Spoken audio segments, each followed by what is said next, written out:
జై తెలంగాణ జై కేసీఆర్ జై కేసీఆర్ జై కేసీఆర్ జై కేసీఆర్ జై రాజన్న జై రాజన్న జై పల్లన్న జై పల్లన్న జై తెలంగాణ జై తెలంగాణ। ఈ రోజు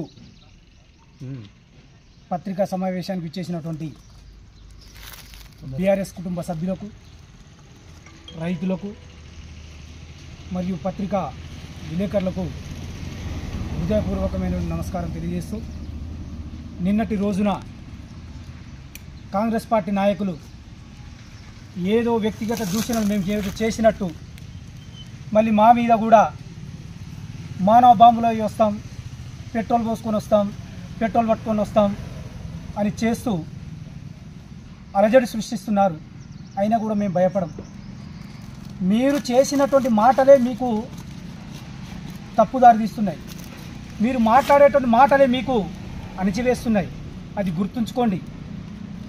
ఏదో వ్యక్తిగతమైన పేర్లతో ఒక్కొక్కరి పేరు చెప్పుకుంటూ నిన్న మాట్లాడిలు. వాస్తవంగా నేను ఇండిపెండెంట్ మీద గెలిచినటువంటి వ్యక్తినే, దాంట్లో తప్పేమీ లేదు. ఈరోజు కడియం శ్రీహరి కింద ఉన్నటువంటి అనుచరులే ఆ రోజు డాక్టర్ రాజన్నకు కడియం శ్రీహరితో దిగినటువంటి ఫోటోలను చూపించి నాకు టికెట్ రాకుండా చేసినటువంటి వ్యక్తులు ఇదే కడియం శ్రీహరి వర్గం. ఆ వ్యక్తులు ఆయన ఎంబడి ఉన్నారు. ఇప్పటికీ 5 సర్పంచులు ఉంటే 4 సర్పంచులను మభ్యపెట్టి పైసలు ఇచ్చి వాళ్ళ యొక్క వర్గంగా సృష్టించుకొని ఒకరోజు నా ఎంబడి వచ్చి మళ్ళీ తెల్లారి వాళ్ళెంబడి పైసల ఆశకు వాళ్ళెంబడి పోయి కడియం శ్రీహరి అనుచరులం మేము, ఆయనకు టికెట్ ఇవ్వవద్దు, ఆయన టికెట్ ఇస్తే మేము 4 సర్పంచులు మేము ఏకదాటిగా మేము ఈయనకే సపోర్ట్ చేస్తాము, మేము ఆయనకు సపోర్ట్ చేయమని చెప్తేనే నాకు టికెట్ ఇవ్వలేదు తప్ప ఏదో కళ్ళబోలి రాజకీయాలతో నా ఎంబడి ఉన్నటువంటి వ్యక్తులు నాకేదో ఇది చేసినట్టు కాదు. ఇప్పటికీ మీరు అంటున్నారు మా కాంగ్రెస్ పార్టీ నాయకులు చేస్తేనే మీరు గెలిచినాడు. మీ కాంగ్రెస్ పార్టీ నాయకులు చేసింది ఏమీ లేదు. మీ కాంగ్రెస్ పార్టీ నాయకునికి నేను ఇండిపెండెంట్గా ఉంటూ మీ యొక్క జెడ్పీటీసీకి కనీసం ఇంతో కొంత గౌరవం తీసుకొచ్చానే తప్ప నేను ఆ గౌరవాన్ని మీకు ఎక్కడ కూడా చేయలేదు. అంటే ఆ రోజులలో మీ కడియం శ్రీహరి అనుచరులు అణిచివేస్తే ఇంకా నేను అణగికుంటూ ఉండాలా అనేటటువంటి తత్వంతోనే నేను ఎగిసిపడ్డాను. కానీ బీఆర్ఎస్ పార్టీ వాళ్ళు ఎవ్వరు కూడా నాశనం చేయలేదు. ఆ రోజులలో నేను ఇండిపెండెంట్గా గెలిచినప్పటికీ తక్షణమే గెలిచిననేటటువంటి గెలవక ముందే నాకు ఇన్ఫర్మేషన్ వచ్చి మీరు మా వద్ద రండి. ఆ రోజులలో కడియం శ్రీహరి అనుచరులు మమ్మల్ని ఏదో కళ్ళబోలి మాటలు చెప్పి మీకు టికెట్ రాకుండా చేసిళ్ళు. అయినా కూడా మేము ఎక్కడ కూడా నిన్ను ఇండిపెండెంట్గా ఉన్నామని ఎక్కడ కూడా సస్పెండ్ చేయలేదు. ఏ ఒక్క మాట కూడా నిన్ను ఆగండి పోండి అని మేము ఒక్క మాట మాట్లాడలేదు. మీరు కూడా తెలంగాణ ఉద్యమంలో ఉన్నారు, మీరు గెలిస్తే మా వాళ్ళే అనేటువంటి ఉద్దేశంతో ఆ రోజు పల్లా రాజశేఖర సార్ కానీ రాజన్న కానీ నన్ను గుండెలలో హత్తుకొని చూసుకున్నారే తప్ప ఈ కడియం శ్రీహరి లాగానే అనగదొక్కాలే, మీరు 4 ఉంటే మీరు ఆయనకు ఎందుకు అనేటటువంటి విధంగా ఆయన దగ్గర ఉండొచ్చు తప్ప కానీ డాక్టర్ రాజన్న దగ్గర లేదు, పల్లా సార్ దగ్గర కూడా లేదు. ఇంకొకటి మాట్లాడుతున్నారు ఏదేదో మేము ఏదో చేసినాం. సద్దాం హుసేన్ నీ పేరు చెప్పుకుంటే భయం అని అంటున్నావు కదా, నీ పేరే చెప్తున్నా. ఇప్పుడు 2004లో మీ నాన్న ఉన్నప్పుడు కడియం శ్రీహరి కమ్మరిపేటలో మా ఒక్కొక్కరిని తరిమి కొట్టినప్పుడు తన్నిచ్చినప్పుడు నువ్వు జస్ట్ ఒక 4వ తరగతి కూడా చదువుకుంటలేవు.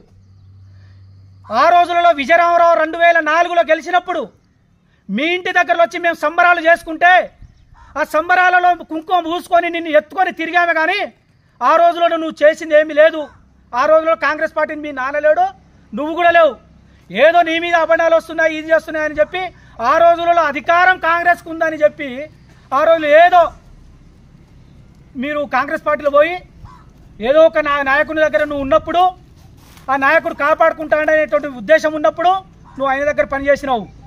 ఆ నాయకుని కూడా మొన్న మా పల్లా సారు మీరు ఇందిరమ్మ ఇల్లు ఇస్తున్నారు, ఈ 5 రైతు బంధు ఇస్తున్నాం అనేటువంటి ఉద్దేశంతో జనవరి 26 రోజున మీరు ప్రచారం చేసుకుంటే ఆ రోజులలో ఇదే జంగారావు సారు ఇక్కడ వేలేరుకు వచ్చి రైతు వేదికలో కూర్చొని మాట్లాడినప్పుడు మా పల్లా సారు కేవలం రాజకీయం అనేది ఓట్లప్పుడే జరుగుతాయి తప్ప తర్వాత రాజకీయం అనేది చేయవద్దు, అభివృద్ధి కోసం పాటుపడాలి, అభివృద్ధిలో మనం కూడా ఒక భాగస్వామి కావాలనే ఉద్దేశంతో మా పల్లా సారే జంగారావు రెడ్డి గారి సార్ ఫోన్ చేసి, అన్నా మీరు మా మండలానికి వచ్చేళ్ళట కదా, కనీసం నాకు ఒక మాట చెప్పేది ఉంటే నా మర్యాద కూడా నీకు చూపిస్తామన్నా, మా ఇంటికాడ ఏదో మంచినీళ్ళో లేకుంటే ఛాయో ఏదో తాగిపోతారు కదా అనే ఉద్దేశంతో మాట్లాడిల్లు మా పల్లా సారు.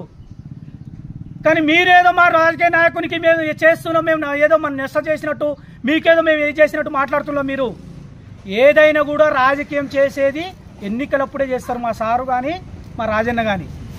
కానీ ఈ రోజులలో మేము మానవ బాంబులో వేస్తాం, లేకుంటే పెట్రోల్ పోసి మేము పట్టుకొని వస్తాం, లేకుంటే నా పేరు చెప్పడానికి వణుకుతుళ్ళు. ఎందుకు వణుకుతాం? ఏం తప్పు చేసినాం? మా సార్ ఏం తప్పు చేసిండు? మేమేం తప్పు చేసినాం అంటే మండలంలో మేము తీసుకొచ్చిళ్ళు, వాళ్ళ మండలం తీసుకొచ్చి చేసారు. మండలం తీసుకొచ్చేటువంటి బాధ్యత పల్లా సార్కు ఉంది. ఎందుకంటే ఆయన స్థానికుడు, ఆయన ఇక్కడ ఈ మండలంలో పుట్టినటువంటి వ్యక్తి. రాజన్న యొక్క సహకారం ఉంది. మేము కడియం శ్రీహరి సహకారం లేదు ఆ రోజులో కూడా మేము ఎక్కడ చెప్పలే. కానీ కడియం శ్రీహరి అనేటువంటి వ్యక్తి ఇదే బీఆర్ఎస్ పార్టీ యొక్క నాయకుల యొక్క ఓట్లతో గెలిచి ఈరోజు మాకు మోసం చేసిందని మాట్లాడుతున్నాం. కానీ ఈరోజు మేము ఎక్కడో తరిగొప్పలను మేము ఎక్కడో ప్రచారంగా పోయినట్టు, నరమెటలేదో ప్రచారంగా పోయినట్టు, మేము ఇక్కడ అసలే లేము, మేము ఇక్కడ నుండి పారిపోయినామని చెప్పేటువంటి విధంగా మాట్లాడుతుండ్రు. మీ దగ్గర ఉన్నటువంటి వీడియోలు కానీ, మీ దగ్గర ఉన్నటువంటి ఏదన్నా రికార్డు కానీ ఇక్కడ చేసింది కాదు. బై ఎలక్షన్లో మునుగోడులో మేము అక్కడ రావడానికి కొద్దిగా ఆలస్యం అయితే అక్కడ మీ పార్టీ వాళ్ళు చేసినటువంటి సృష్టి అది. కానీ మేమేదో ఇక్కడ మా ఈ జనగాం నియోజకవర్గంలో కానీ లేకుంటే గణపురం నియోజకవర్గంలో కానీ చేసినటువంటి ఇది కాదు. మేము అక్కడ కూడా ఏం తప్పు చేయలేదు.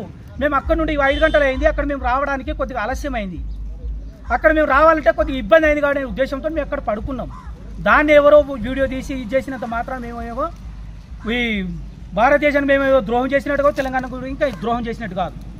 కానీ ఈరోజు మీరు అక్కడ ఇది చేసిళ్ళు, అక్కడ ఏం చేసినామండి? మేము ఏం తప్పు చేసినామని మా మీద ఇది మీరేమైనా చేసినట్టు మీ నాయకుడు కనుక 800 కోట్ల రూపాయలు అన్నారు కదా, 800 కోట్ల రూపాయల బాపతి ఎక్కడన్నా ఒక ప్రొసీడింగ్ కాపీ చూపించండి అండి. నిన్న ఏదో ఒక పేపర్ పట్టుకొని తిరిగి నువ్వు పేపర్ మా దగ్గర మేము ప్రొసీడింగ్ కాపీ మీకు చూపించినాం. అది మా పేపరు, మీ పేపర్ మీకే ఇస్తున్నాం. అది అబద్ధమేంతో నిజమేంతో మీరే తెలుసండి, పత్రిక సమక్షంలో మీరే తెలుసండి. ఒకవేళ మేము తప్పు చేసినట్లయితే, మేము ఏదైనా ఆయన చేసినటువంటి నీతి నిజాయితీ ఏమైనా అవినీతి కనుక చేసినట్లయితే అప్పుడు మాకు చెప్పండి. మేము చెప్తున్నాం, మా ఓట్లతో గెలిచినావు, మా ఓట్లతో మా యొక్క రక్త శ్రమలతో గెలిచినావు, పార్టీ మారినావు, రాజీనామా చేయమంటున్నావు. ఓకే, దేవునూరులో కాడ మేము ఏమో భూమి ఉన్నది, మేము ఎక్కడికి పోలే. మీ అనుచరులే కదా ఫస్ట్ నారాయణగిరి, ముప్పారం, ధర్మసారి వాళ్ళే కదా ఫస్ట్ విలేకరుల యొక్క ప్రెస్ మీట్ పెట్టి మా నాయకుడి మీద ఏదో మచ్చ చేస్తులని ఆ కిరాయి నాయకులతో తీసుకొచ్చి ఇక్కడనే కదా మా వేల మండలంలో ప్రెస్ మీట్ పెట్టింది. అది మీరు కాదా? మేమన్నాం నిన్న. ఎస్, మీ కడియం శ్రీ అనుచరులు చుట్టుపక్కల తిరుగుకుంటా అంటే ఏ మాట్లాడలేదు అని ఎందుకు సద్దాము? మీరు ఏదో నిజమైనటువంటి కాంగ్రెస్ వాదులే, మీరు భుజానెత్తుకుంటాను, మీకు అనగదొక్కుతారనే ఉద్దేశం మేము మాట్లాడితే నిన్న మొన్న వాళ్ళని తీసుకొచ్చి మాట్లాడినావు. ఆ రోజు ఎటు పోయిందంటే మీరు ఇప్పుడు మాట్లాడుతుండ్రు. ఆ రోజులలో బీఆర్ఎస్ పార్టీలో ఉన్నటువంటి నాయకులే వాళ్ళు, ఆ రోజులలో ఒక్కొక్క గ్రామానికి ఇన్ఛార్జ్ ఉన్నటువంటి నాయకులే వాళ్ళు. వాళ్ళ నాయకులు చేయబట్టే కొంతమంది టికెట్ రాలేదు, వాళ్ళ నాయకులు చేయబట్టే ఎంపీపీ టికెట్లలో అంతకంటే ముందు కాంగ్రెస్లలో గెలిచి వాళ్ళ నాయకులే వాళ్ళ ఎంపీపీ కానియకుండా సాగనంపినటువంటి వ్యక్తి వాళ్ళు. జడ్పీటీసీ నిలబడతానని నిలబడకుండా దొంగ సాట్లు చేసినటువంటి వ్యక్తి వాళ్ళు. కానీ మమ్మల్ని ఏదో మేము ద్రోహం చేసినట్టు, మేము నష్టపరిచినట్టు మాట్లాడతాను. ఇప్పటికైనా సద్దాం, ఏదైనా కానీ మేము నీకు ఏదైనా నిజ నిర్ధారణ కనుక నీకు ఒకవేళ మేము తప్పుగా మాట్లాడితే రా, ఇప్పటికి రా, ఈయన ఉంటాం, ఇంకో గంట సేపు అయినా ఉంటాం, నువ్వు రా ఇప్పటికి. కానీ అనవసరంగా నిన్ను పెట్రోల్ వేసి కాలబెడతాం, అది వద్దు తమ్మి. ఇక రానుంటే రోజుల్లో నీకు ఫ్యూచర్ ఉంది, నీ భవిష్యత్తు ఉంది. ఏదేమైనా కానీ నువ్వు ఇట్లా మాట్లాడకు. నీ వెనక నీ పక్కన ఉన్నటువంటి వ్యక్తులే నిన్ను అరే ఈ రోజులో ఈ విధంగా మాట్లాడతాను, రేపు మా పరిస్థితి ఎట్లుంటుందో, మా నాయకుని గురించే ఇట్లా మాట్లాడదాం, మళ్ళీ నాయకుని గురించి మళ్ళీ రేపు మా యొక్క విధానం ఎట్లుంటుందో అని వాళ్ళే తమ్మి నీకు అంగదొక్కేది. రాకుండా కూడా గెలిచినావు తమ్మి. ఆ రోజు పల్లసారి కూడా అన్నాడు, ఏ మొగోని పోయి అన్నాడు. ఏవో నలుగురు పోయి వాళ్ళకు తప్పుదోవ పట్టిస్తే ఆ రోజు పల్లసారి అన్నాడు. కాబట్టి ఇప్పటికైనా దయచేసి మీరు ఏదేమైనా కూడా మీలో ఉన్నటువంటి నాయకులే నిన్ను అనుగదొక్కడానికి ప్రయత్నిస్తే తప్ప మేమైతే ఏ రోజు కూడా మేము చేయలేదు. కానీ మా ఒక్కొక్కరి పేరు చెప్పి నువ్వు అది కాదా ఇది కాదా అని చెప్పుకుంటా ఉంటే ఎస్ మా స్థాయి ఏందో మేము అదే విధంగా మాట్లాడుతున్నాం, కానీ మీ నాయకుని యొక్క స్థాయి నుండి మాట్లాడటానికి మేము మాట్లాడినాం. ఇది మా పార్టీ యొక్క సిద్ధాంతము, మా నాయకుడు నేర్పించినటువంటి నైతిక విలువలను బట్టి మేము ఇన్ని రోజులు కూడా మేము ఒక్కొక్కరి పేర్లు చెప్పకుండా ఏది పోన్లే, ఎందుకంటే వాళ్ళు మాట్లాడితే మేము మాట్లాడినాం. మేము ఎందుకు మాట్లాడతామండి? వాళ్ళు ఫుల్ స్టాప్ పెడితే మేము పెడతాం.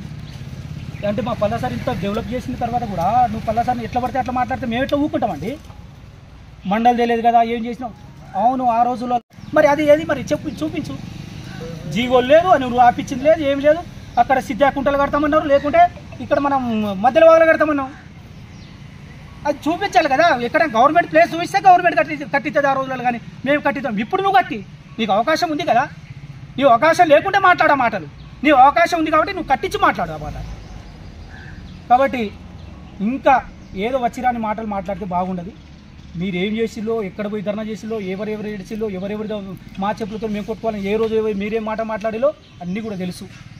వద్దు, అన్నింటికి కొన్ని హద్దులు ఉంటాయి, కానీ హద్దులు మీరితే మేము కూడా మీరవలసి వస్తాను.